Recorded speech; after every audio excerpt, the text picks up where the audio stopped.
میرا نام عامر ہے، میں بی ایس کیمسٹری کا اسٹوڈنٹ ہوں۔ میرا کویسچن یہ ہے کہ انٹرنیٹ کا آج کل منفی استعمال، جس کے اندر فیس بک، ٹک ٹاک اور یوٹیوب وغیرہ پہ غیر اسلامی مواد اور جو بھی نیگیٹیوٹی ہے وہ پھیلائی جا رہی ہے، اور جو ہمارا معاشرہ وہ دیکھتا جا رہا ہے اور خراب ہو چکا ہے۔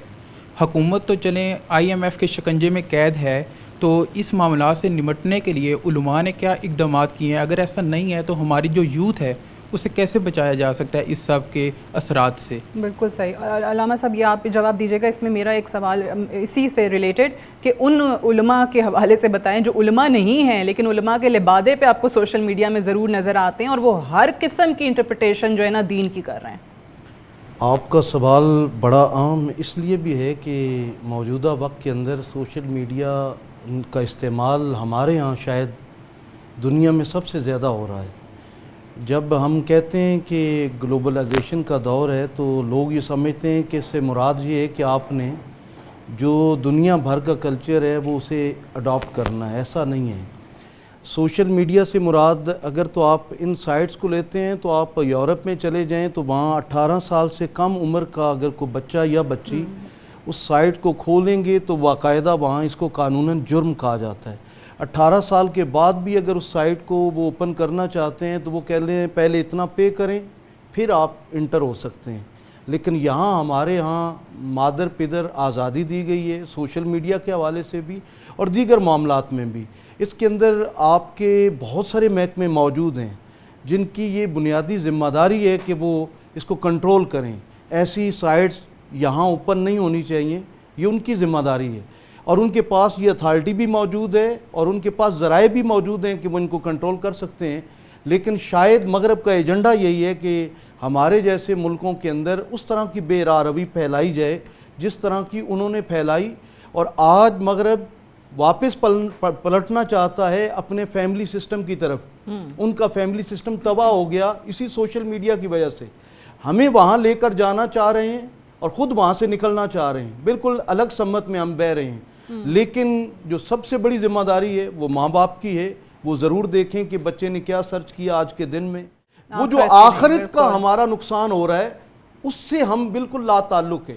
اچھا، آخرت کے سوال جو جب سوال آتا ہے تو ہم یہ سمجھتے ہیں کہ نہیں اس کا تعلق چونکہ آخرت سے ہے، پل صراط سے ہے، قیامت سے نہیں، ایسا نہیں ہے۔ جزا اور سزا صرف حشر پر نہیں موقوف، زندگی خود بھی گناہوں کی سزا دیتی ہے۔ ہم دیکھتے ہیں کہ سوشل میڈیا کا جو زیادہ استعمال کرتا ہے وہ آنکھوں سے اس کی بینائی پہ اثر پڑتا ہے، اس کی فکر پہ اثر پڑتا ہے، اس کا ریسرچ ورک ختم ہو جاتا ہے، اس کی صحت ڈاؤن ہو جاتی ہے۔ میرا نام شاف ہے، میں BS اسلامیات سے کی اسٹوڈنٹ ہوں۔ میرا سوال یہ ہے کہ ہم نیو جنریشن کو تبدیل کرنا چاہ رہے ہیں لیکن ہم لوگ وہ کام نہیں کر پا رہے، اور نہ ہم اپنے مولانا میں اور اپنے بڑوں میں دیکھ رہے ہیں کہ جو وہ ہمیں سکھانا چاہ رہے ہیں اور وہ خود بھی کر رہے ہیں وہ کام۔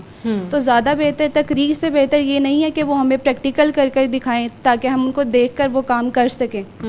آئی تھنک ابھی مفتی صاحب نے اسی طرف اشارہ کیا، اس کا بڑا مفصل جواب آ بھی گیا، لیکن آپ ایڈ کرنا چاہ رہے ہیں دونوں میں سے کوئی تو آپ ضرور فرمائیے۔ میں یہ عرض کروں گا کہ امام زین العابدین علیہ السلام کے پاس ایک شخص آیا اور کہتا ہے کہ میں تبلیغ کرنا چاہتا ہوں، تو آپ نے ارشاد فرمایا کہ تم تبلیغ کرو لیکن اس کے لیے تمہیں زبان کی ضرورت نہ پیش آئے۔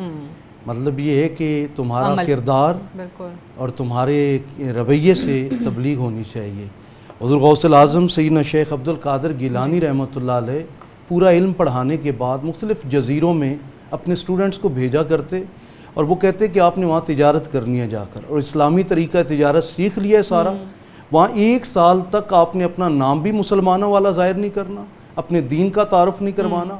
1 سال کے بعد جب آپ کے رویے سے وہ متاثر ہو کر خود پوچھیں کہ یہ تجارت کا انداز کس نے سکھایا ہے، تب محمد عربی کا تعارف کروانا ہے۔ یعنی آپ کا اپنا تعارف یقیناً جو ہے وہ ہمارے جو بڑے ہیں ان کے پاس آج کل ہمارے لیے ٹائم نہیں ہے اور ہمارے پاس ان کے لیے ٹائم نہیں ہے۔ علم کا ایک بڑا ذخیرہ وہ ہوتا ہے جو ہم ماں باپ سے، اپنے بزرگوں سے سیکھتے ہیں، چاہے ان کے رویے ہمیں پسند نہ بھی آئیں تب بھی ہمیں ان کے پاس بیٹھنا چاہیے۔ بہت سارا علم کتابوں سے نہیں ملتا، ان سے ہمیں